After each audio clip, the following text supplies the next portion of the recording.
صل على سيدنا شفيعنا مولانا محمد كما تحب وترضى بأن تصلي عليه صلی اللہ تعالی علیہ وسلم۔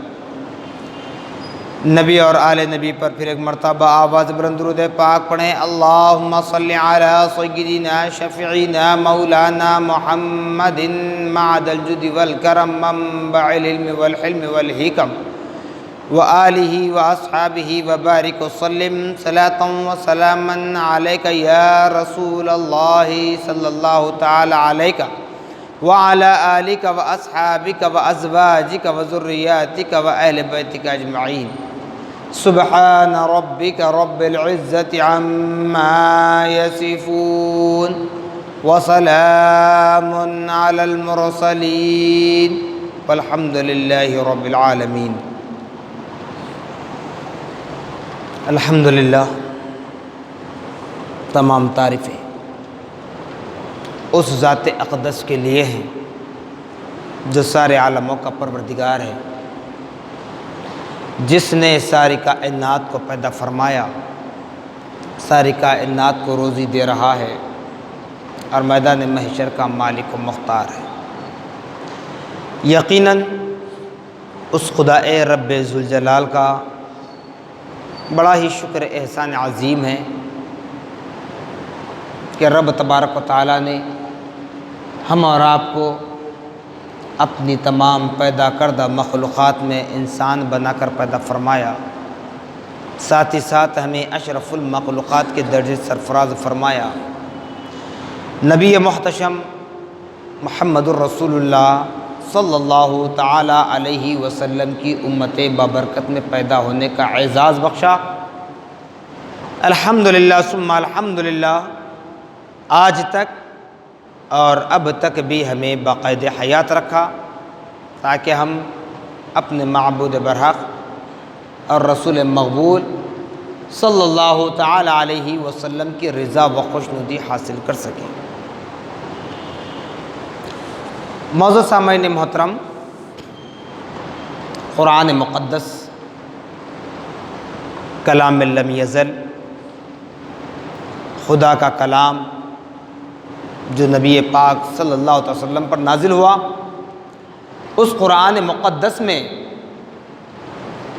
ارشاد فرمایا جا رہا ہے، یا ایھا الذین آمنوا ادخلوا فی السلم کافہ ولا تتبعوا خطوات الشیطان انہ لکم عدو مبین۔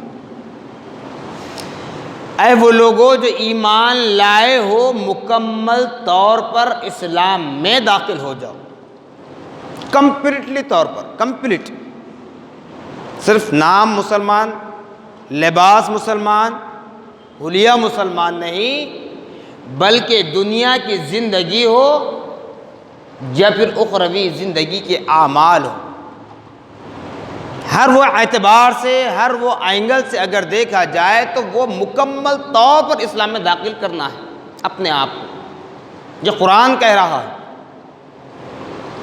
پھر آگے ارشاد فرمایا جا رہا ہے، وَلَا تَتَّبِعُوا خُطُوَاتِ الشَّيْطَانِ، لوگوں شیطان کی اتباع نہ کرنا، چونکہ وہ تمہارا کلم کلا دشمن ہے، تمہارا دشمن ہے۔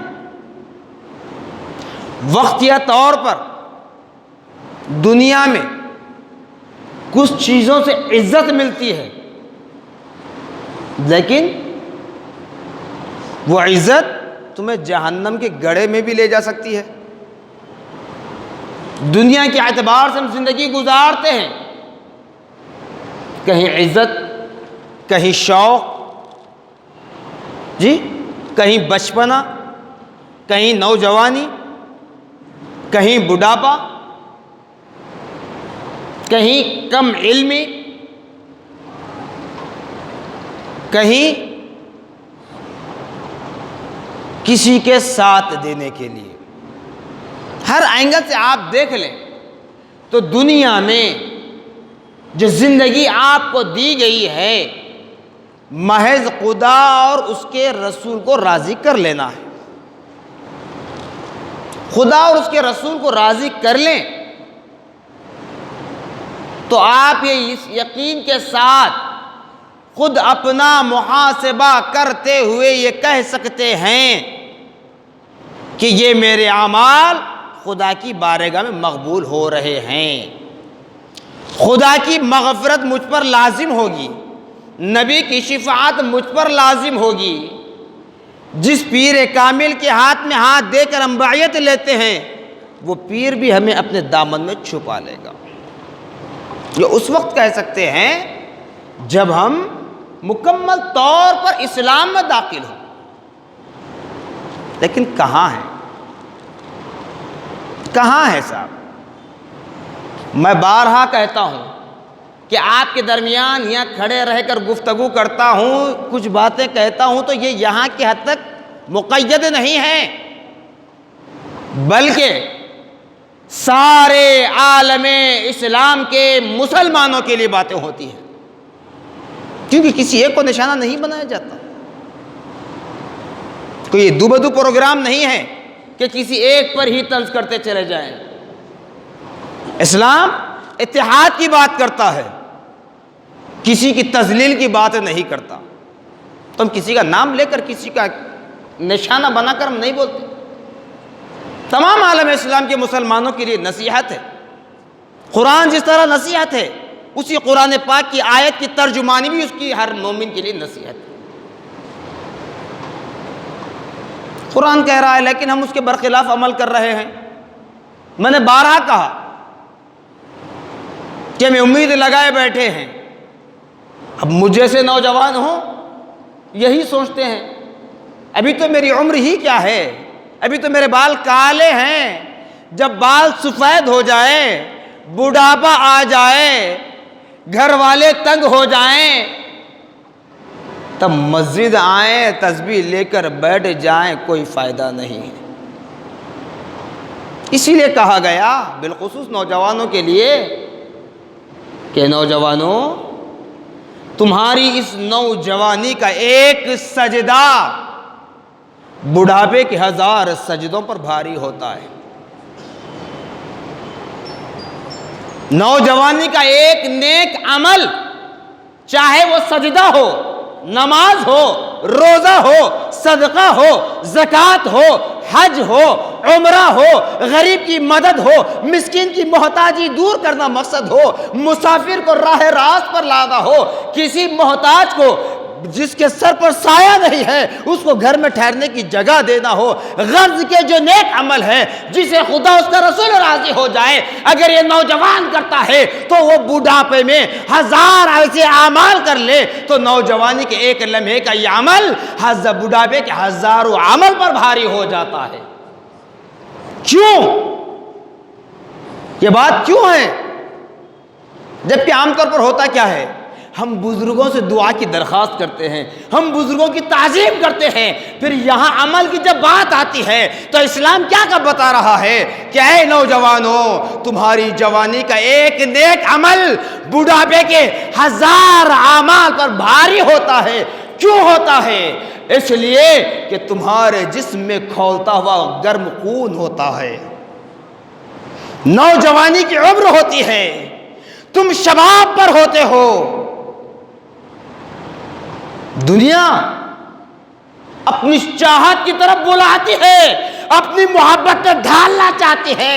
ایسے وقت میں جب نوجوان اپنی خواہشات کو ترک کر کے، دنیا کی محبت کو چھوڑ کر، دنیا کی عزت کو چھوڑ کر خدا اس کے رسول کی بارگاہ میں چلا جائے تو اس کے لیے یہ انعام و اکرام ہے، خوشخبری ہے، کیونکہ بڑھاپے میں تو خون ٹھنڈا ہو جاتا ہے، بڑھاپے میں خون ٹھنڈا ہو جاتا ہے، بے دم ہو جاتا ہے، انسان آدھے سے زیادہ گر جاتا ہے، ہاتھ پیر میں طاقت نہیں رہتی، اس کے اندر وہ جوانی نہیں رہتی، تو وہ تو عمل کر ہی لے گا۔ اسی لیے تو بچپن اور بڑھاپا دونوں ایک ساتھ بتائے گئے۔ جیسے بچپن میں بچے کم عقل رکھتے ہیں تو جب لوگ بوڑھے ہوتے ہیں تو ان کے ذہن بھی کمزور ہونا شروع ہو جاتے ہیں۔ ہمارے خاندان میں بھی کوئی ہوں گے، ہم دیکھتے ہوں گے جن کی یادداشت کمزور ہوتی جاتی ہے، تو اسی لیے بتلایا گیا جب تمہاری یادداشت مضبوط ہو، جب تمہارا خون گرم ہو، تم شباب پر ہو، دنیا چاہتی ہے کہ تمہیں اپنا غلام بنائے، ایسے وقت میں تم دنیا کی دولت کو، دنیا کی چاہت کو، دنیا کی محبت کو، دنیا کے شوق کو، دنیا کے کھیل کود کو، دنیا کے تماشوں کو اپنا غلام بنا کر رب کی بارگاہ میں جھکاؤ تو تمہارے ایک عمل سے تمہاری زندگی سنور سکتی ہے۔ جب ایک سجدہ 1000 سجدوں میں بھاری ہوتا ہے تو دن میں اگر نوجوانی کی عمر میں 5 وقتہ نماز پابندی کے ساتھ پڑھ لیں تو اب اندازہ کر لیں کہ ہماری زندگی کیسے گزرے گی، اس کے بعد کی زندگی ہماری کیسے گزرے گی، اللہ اس کا رسول ہمیں کیسے اپنا قرب عطا کرے گا۔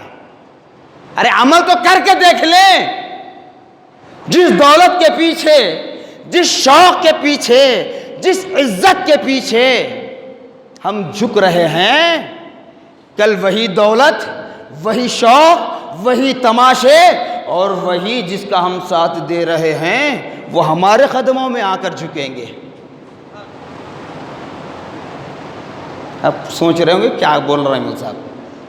کچھ نہیں، زیادہ دور نہیں جاتا، کل ہی کا دن لے لیجئے۔ آپ کو 25 دسمبر سے پہلے سے کنٹینیو آپ سے بتایا جا رہا ہے کہ بھائی جو قوم، جو طاقت، جو دشمن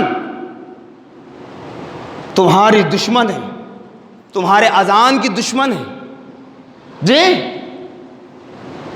تمہارے ممبر سے اٹھنے والے آواز کی دشمن، تمہارے قرآن کی دشمن، تم ان کا ساتھ دے رہے ہو۔ چوری کرنا جتنا گناہ ہے، چوری کرنے والے کا ساتھ دینا بھی اتنا ہی گناہ ہے۔ بتاؤ کل کا جو دن گزرا، یعنی دن تو جمعرات تھا، کل جو تاریخ گزری جنوری کی 14 تاریخ تھا، وہ ہمارے غیر مسلم بھائیوں کے تہوار کا دن، لیکن آپ اس میں شامل کیوں ہوئے صاحب؟ حیدرآباد، سکندرآباد سروے اگر کیا جائے 90% مسلمان اپنے گھروں پر ڈی جے لگا کر پتنگ اڑا رہے تھے۔ سوچا جس طرح ڈور چھوڑ کر پتنگ کو ہوا میں اڑا رہے تھے، ایک دن ہمیں منہ پر کفن لپیٹنا ہے۔ جس زمین پر کھڑے رہ کر تم اغیار کا ساتھ دے رہے ہو، اس زمین کی آغوش میں جاؤ گے تو کیا زمین خاموش رہے گی؟ ضرور اس زمین بھی بدلہ لینے والی ہے، ضرور بدلہ لے گی۔ وہ احساس اب نہیں ہوتا، سنتے ہیں ہنسی بھی آتی ہے، سنتے ہیں غصہ بھی آتا ہے، لیکن یہ یہاں اس کا کچھ پتہ نہیں چلتا۔ جب کفن میں لپیٹ کر اپنے ہی باپ، بھائی، چچا، تایا، دوست، احباب کے ہاتھوں قبر میں اتارے جاؤ گے، جسم پر مٹی ڈال دی جائے گی، 40 قدم ہٹ جائے تمہارے ورثہ، تمہارے محبت کرنے والے منکر نکیر آئیں گے، وہیں سے پتہ چلنا شروع ہوگا۔ منکر نکیر آئیں گے ہر قبر میں، لیکن انداز الگ ہوگا۔ جس کا منکر نکیر کا انداز الگ نہیں ہوگا، قبر کا انداز الگ ہوگا۔ قبر میں رہنے والا متقی پرہیزگار ہے، ایمان والا ہے، اللہ اس کے رسول سے محبت کرنے والا ہے، میدان محشر کا خوف اپنے دل میں بسایا ہوا ہے، اور یہ جانتا ہے کہ مجھے رب کی بارگاہ میں جواب دینا ہے۔ تو جب اس کی قبر میں منکر نکیر آئیں گے تو مردہ اس طرح اٹھے گا جیسے ابھی خواب دیکھ رہا تھا۔ ابھی سویا ہوا تھا اس کو جگایا جا رہا ہے۔ برعکس اس کے اپوزٹ اگر دیکھ لیں، ہم پتنگ پلا رہے ہیں، ہم ان کے ساتھ کیک کاٹ رہے ہیں، ڈی جے لگا کر ناچ رہے ہیں۔ اب ایسے کی قبر میں جب منکر نکیر آئیں گے، ایسے پریشانی کے عالم میں اٹھے گا جس کو بیان کوئی کر نہیں سکتا۔ سنتے ہیں تو صرف ایک کہانی کے طور پر ہی سمجھا جاتا ہے، لیکن یہ قبر میں معلوم ہوگا کیسی ہولناک طریقے سے اس کی قبر کھولی جائے گی اور کس طریقے سے منکر نکیر اس کی قبر میں آئیں گے، اس وقت پتہ چلے گا۔ ڈورا دے کر پتنگ پلا رہے تھے، وہ منکر نکیر کل قبر میں ہماری ڈورے دیں گے، ہم کو ڈورے دے کر کھینچیں گے۔ اس وقت کیا جواب دو گے؟ کیا جواب دو گے؟ کبھی کسی غیر مومن کو آپ نے اپنے ساتھ نماز میں شامل ہوتے ہوئے دیکھا؟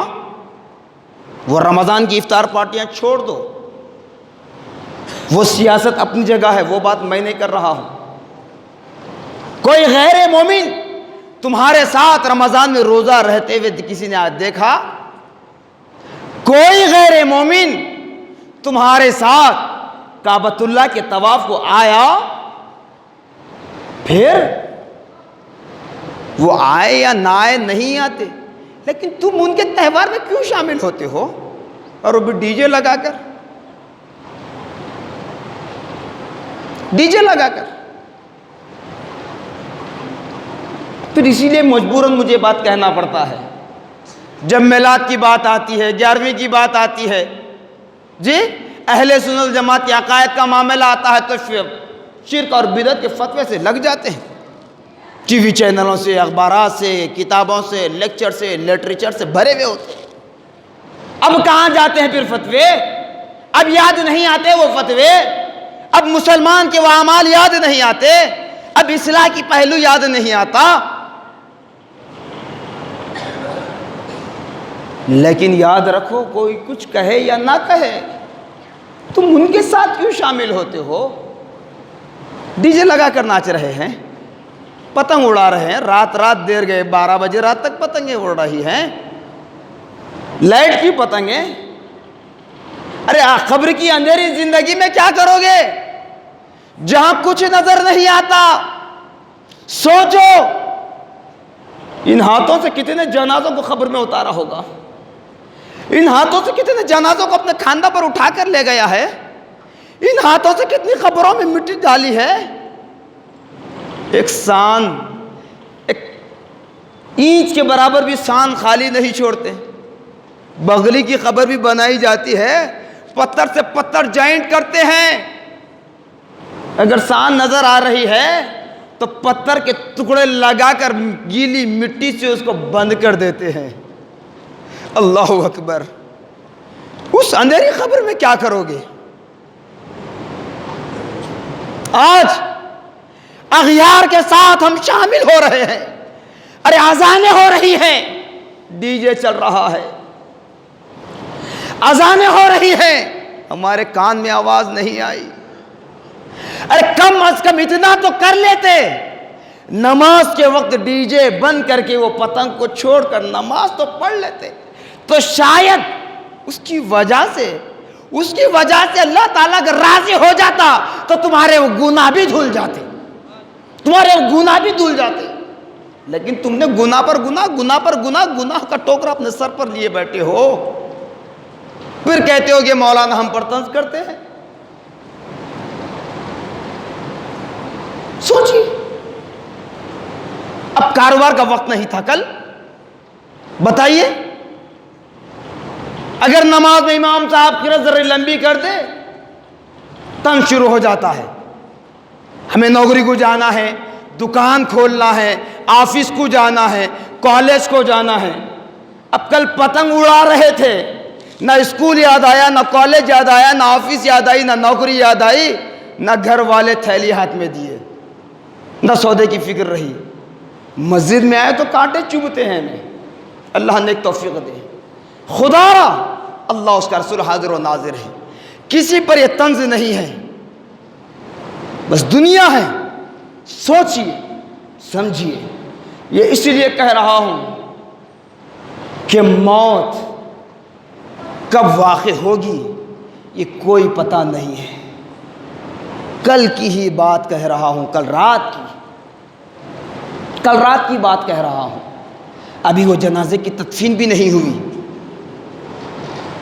گنگاوتی، کرناٹک گنگاوتی سے تقریباً 400 کلومیٹر کا فاصلہ ہے. حضرت بانی جامع نظامیہ علیہ رحمت و رضوان کے عرس شریف میں کل شامل ہوئے ایک صاحب، قدیم طالب علم، جو اس علاقے گنگاوتی کے امام و خطیب بھی تھے، قاضی بھی تھے، اور ایک ولی اللہ کی بارگاہ سے وابستہ بھی تھے، متولی و سجادہ تھے. محبت میں آئے ہر سال کی طرح، لیکن جب جامع نظامیہ کا مختصر سا جو پروگرام حالات حاضرہ کے اعتبار سے ختم ہوا، سب اپنے اپنے مکانوں کی طرف رواں دواں ہوئے، تو کوئی اپنے رشتہ دار کے پاس چلے گئے جو ڈسٹرکٹ سے آئے ہوئے تھے، تو یہ بھی جا رہے تھے راستے میں. صحت مند تھے، الحمدللہ صحت مند تھے. میں نے بھی ملا، تمام ساتھیوں سے ان سے ملاقات ہوئی. لیکن جامع نظامیہ سے نکلنے کے 10-15 قدم چلنے کے بعد ایک اور اللہ والے کی بارگاہ ہے. اس بارگاہ کے سامنے اچانک آپ نے دم توڑ دیا. تو کیا معلوم ہوا؟ موت آپ کی آبائی وطن میں نہیں تھی. موت آپ کی مادر علمی جامع نظامیہ میں نہیں تھی، جبکہ 2 دن سے وہ جامع نظامیہ میں قیام پذیر تھے. موت وہاں نہیں تھی، بلکہ موت باہر ایک اللہ والے کی بارگاہ کے سامنے تھی. اچانک قلب پر حملہ ہوا، موت واقع ہو گئی. رات دیر گئے، 1-2 بجے رات کو ڈیڈ باڈی گنگاوتی پہنچا کر ہم اپنے گھر واپس آئے. تو مطلب اس لیے کہہ رہا ہوں کہ اللہ والوں کی شان دیکھیے. آئے تھے اللہ والے کی زیارت کے لیے، زیارت وغیرہ سے فارغ ہوئے، پھر دم توڑا تو آپ کسی اور جگہ پر نہیں، ایک اور اللہ والے کی بارگاہ کے سامنے. تو معلوم کیا ہوا؟ ان کے اعمال نیک تھے، اللہ نے انہیں اپنے ولی کی بارگاہ کے سامنے موت دے دی. اب پتنگ ہم اڑا رہے ہیں. اب پتنگ اڑاتے اڑاتے اگر کسی کی روح قبض ہو جائے، گارنٹی ہے کسی کی؟ بتا سکتا کوئی کون کب مرے گا؟ کوئی نہیں بتا سکتا سوائے اللہ والوں کے. کوئی جادوگر بھی نہیں بتا سکتا، کوئی سفلی عامل نہیں بتا سکتا. 100% گارنٹی میں دیتا ہوں. کوئی جادوگر، کوئی عامل، کوئی سفلی عامل، سب بیکار. صرف اللہ والے جن کو اللہ تعالیٰ اگر نواز دے، وہ جاننے کی سمجھنے کی صلاحیت دے، تو وہی جانتے ہیں کہ ہمیں یہ وقت جانا ہے. کچھ اشارے مل جاتے ہیں. تب ہم پتنگ اڑا رہے ہیں، یا اس کے علاوہ جتنی بدکاریاں، بدفعلیاں، گناہ کے اعمال ہیں، ان اعمال کے وقت میں اگر موت واقع ہو تو کیا کرو گے؟ کہہ سکتے، بڑے فخر سے کہہ سکتے میرا بیٹا پتنگ اڑاتے اڑاتے مر گیا بول کے کہہ سکتے لوگوں کے سامنے؟ نہیں. اگر میں یہ بدفعلیوں میں رہ کر میری روح قبض ہو تو میرے گھر والے فخر سے نہیں کہہ سکتے. اگر میں وہی حالت نماز میں قرآن کی تلاوت کرتے ہوئے مسجد میں یا اس گفتگو کے دوران یا پھر کسی ولی کامل کی بارگاہ میں اگر مر جاؤں، میری روح قبض ہو جائے، ارے میرے گھر والے تو اپنی جگہ ہے، ہر دیکھنے والا یہی نعرہ بلند کرے گا کتنی خوش نصیبی کی موت ملی کہ وہ نماز پڑھتے پڑھتے انتقال کر گیا، وہ قرآن پاک کی تلاوت کرتے کرتے انتقال کر گیا، وہ حالت روزہ میں مر گیا. خدا را اعمال صالحہ کرنے کی کوشش کرو میرے بھائی. یہ پتنگ اڑا رہے ہو، نہ جانے زندگی کی پتنگ کب اڑ جائے، زندگی کا ڈورا کب ہاتھ سے چھوٹ جائے. وہ زندگی کی چرخ کب تقدیر نکل جائے کمان سے تیر نکل جاتی ہے۔ خدا را ابھی بھی موقع ہے کہ اب تک جو بھی بدفعلیاں ہم نے کی ہیں، بدکاریاں جو بھی کی ہیں، غیر مسلموں کے تہوار میں جس طریقے سے اب تک ہم نے جس طریقے سے بھی شامل ہوا ہے، ابھی بھی موقع ہے کہ توبۃ النصوحہ کر لیں، توبۃ النصوحہ کر لیں۔ اللہ معاف کرنے والا ہے۔ نہیں یہی سوچیں گے کہ اللہ ہمیں معاف کرے گا۔ اللہ معاف کرنے کا وعدہ کیا ہے، یہ بات ذہن سے نکال دیں۔ اللہ تعالیٰ جہاں معاف کرنے کا وعدہ کیا، اللہ تعالیٰ جہاں کہا کہ رحمان اور رحیم کی صفت کو میں اپنے لیے خاص کر لیتا ہوں، وہیں پر فرمایا میں غافلوں کی مدد نہیں کرتا، میں غافلوں کی مدد نہیں کرتا۔ کیسے نہیں کرتا؟ صرف ایک آخری لفظ بتاتا ہوں، سمجھ لیجیے، اس کو ذہن میں بٹھا لیجیے۔ آپ راستے میں کھڑے ہیں، آپ راستے میں کھڑے ہیں، میں آ رہا ہوں۔ اب راستے میں وہ گڑھا ہے یا مین ہول کا ڈھکن پھٹا ہوا ہے، کھلا ہوا ہے، پانی بہہ رہا ہے، غلیظ ہے، کچھ بھی ہے، آپ راستے میں کھڑے ہیں، بول رہے ہیں کہ مل صاحب یہ راستہ خراب ہے، ادھر سے مت آئیے، تھوڑا سا 5 منٹ آپ کا وقت ضائع ہوگا، ایسا گھوم کر پیچھے گلی سے آ جائیے، اب یہاں آ جاتے ہیں۔ آپ رہبری کر رہے ہیں، لیکن میں اپنی ہٹ درمی پر اڑا ہوا ہوں، میں اپنی ضد میں ہوں کہ میں یہیں سے آؤں گا۔ اللہ معاف کرنے والا ہے، اللہ بچانے والا ہے، یہ کہہ کر میں آ رہا ہوں، لے لیجئے۔ میں آ گیا اپنی ضد پر، گر گیا، اٹھاتے فوراً نہیں اٹھاتے، فوراً نہیں اٹھاتے، پہلے تو بولتے مل صاحب ہم بولے تھے آپ کو راستہ خراب ہے مت آئیے، ہم بولے تھے آپ کو، کیوں آئے؟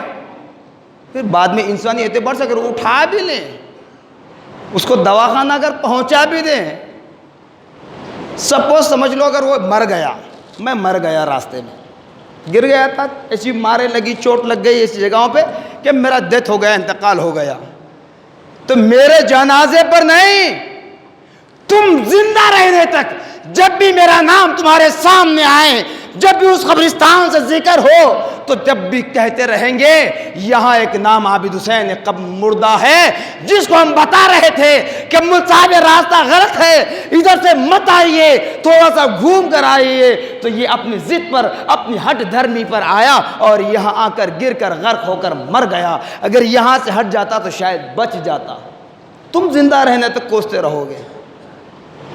تو ایسے ہی اللہ اس کے رسول نے رہبری کی ہے، اللہ نے رسول محمد رسول اللہ صلی اللہ تعالی علیہ وسلم پر جب نبوت کا سلسلہ ختم کیا، نبوت کا دروازہ بند کر دیا، تو نبی پاک صلی اللہ علیہ وسلم کی امت میں آپ کے اہل بیت، صحابہ، صحابیات، تابعین، تابعات، تبع تابعین، تبع تابعات، مفسرین، محدثین، فقہاء، ائمہ اربعہ، سلاسل طریقت، اولیاء اکرام، مشائخین اعظام کو تمہارا رہبر و رہنما بنایا ہے۔ تا دم قیامت خدا کا حق پیغام تم تک پہنچتا رہے، تو ان کو پکڑ لو، ان کے کہنے کو عمل کرو، سن کر عمل کرو، تو ایسے غلط راستوں سے بچو گے، ورنہ نہیں بچ سکتے۔ نہیں بچو گے تو پھر خدا کیسے معاف کرے گا بھائی؟ جیسے میں نے اس سے پہلے بھی کہا کہ پچھلے انبیاء کی امتیں اگر ہوں، حضرت آدم تا حضرت عیسیٰ علیہ نبینا علیہ السلام، تو ان کے لیے 1% جگہ رہ سکتی ہے ان کو بچنے کی، کیونکہ ایک نبی کے بعد دوسرے نبی آتے رہے، قانون بدلتا رہا، تو ان کو عمل کی جانب راغب ہونے میں دشواری ہوتی رہی، لیکن نبی محمد الرسول اللہ کو سارے قوانین بتا دیے گئے، سارے انبیاء کی قوموں کے احوال بتا دیے گئے، فلاں نبی کی قوم نے فلاں گناہ کیا تھا تو اللہ کا عذاب اس طریقے سے نازل ہوا، فلاں نبی کی قوم نے فلاں طرح کا عذاب کیا تھا تو اللہ کا اس طریقے سے عذاب نازل ہوا، کبھی آسمان کے ذریعے بارش سے، کبھی زمین کے زلزلے کے جھٹکے کے ذریعے، کبھی طوفان کے ذریعے، کبھی آندھی ہواؤں کے ذریعے یہ عذاب اللہ کا نازل ہوا۔ امت محمدیہ کو بتلایا گیا ہے، اے امت محمدیہ، ان تمام نافرمانوں نے جو نہ اللہ کی نافرمانی کی ہے، جو اللہ کے دین سے دوری اختیار کی ہے، ان تمام اعمال سے تم دور رہو اگر کامیابی و کامرانی چاہتے ہو، اگر کامیابی و کامرانی چاہتے ہو۔ نہیں دیکھا جائے گا مرنے کے بعد، تو پھر اختیار ہے، دیکھ لو، اختیار ہے، جو کرنا ہے کر لو۔ دیکھا جائے گا خبر میں تم کو ہی دیکھنا ہوگا، نہ باپ خبر میں آئے گا، نہ ماں خبر میں آئے گی، نہ بیوی خبر میں آئے گی، نہ اولاد خبر میں آئے گی۔ جس کی خبر کا جواب اس کو دینا ہوگا۔ خدا را اللہ اس کے رسول کا واسطہ اس رہتی دنیا میں جب تک زندگی ملے اپنے رب کو راضی کرنے کی کوشش کریں، نبی محمد الرسول اللہ صلی اللہ تعالی وسلم کی تعلیمات پر عمل کرنے کی کوشش کریں۔ جزاکم اللہ خیرا جزا، وآخر دعوانا الحمدللہ رب العالمین۔ سنت